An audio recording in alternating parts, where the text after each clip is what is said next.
آوردم پشت سر هم،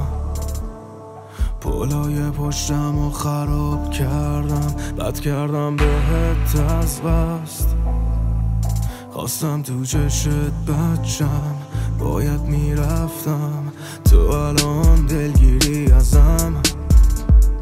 ولی یه روز میگیدمش کرد. من همیشه به یادتم، میدونم هر جا که برم کلی فکر تو سرم، نیاهی دور و برم، من دیگه باید برم، تنهایی راحت ترم، وقت چقدرم قدم بری دور بشی ازم، من دیگه باید برم، اضافه کنی بعدم. میدونی سخت بود ولی حق بود، دل توی درد بود با منی، هر جا میرم با منی، خوابمی توی راهمی، اونی که بهش فکر میکنم تو هر ساعتی. بازی بود راضی بود منطقم اگه برات هر کاری کردم، دوست داشتم از سر قلبم، سخت بود ولی رفتم بهش رسیدم، هر 100 بار رفتم، یادمونه هر کاری با هم دیگه کردیم، دشت فهمیدیم برا هم دیگه سمیم،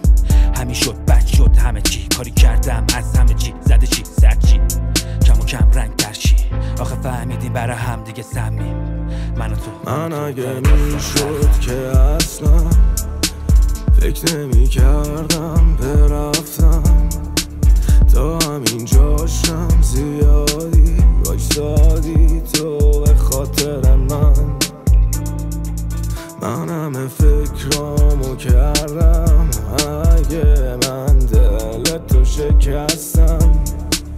دیگه باور کن عزیزم که واسه همیشه رفتم.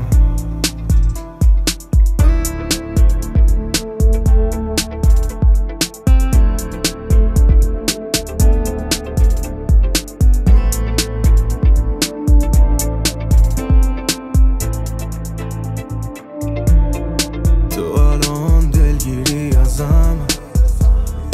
ولی یه روز میگیدمش کرد. من همیشه به یادتم،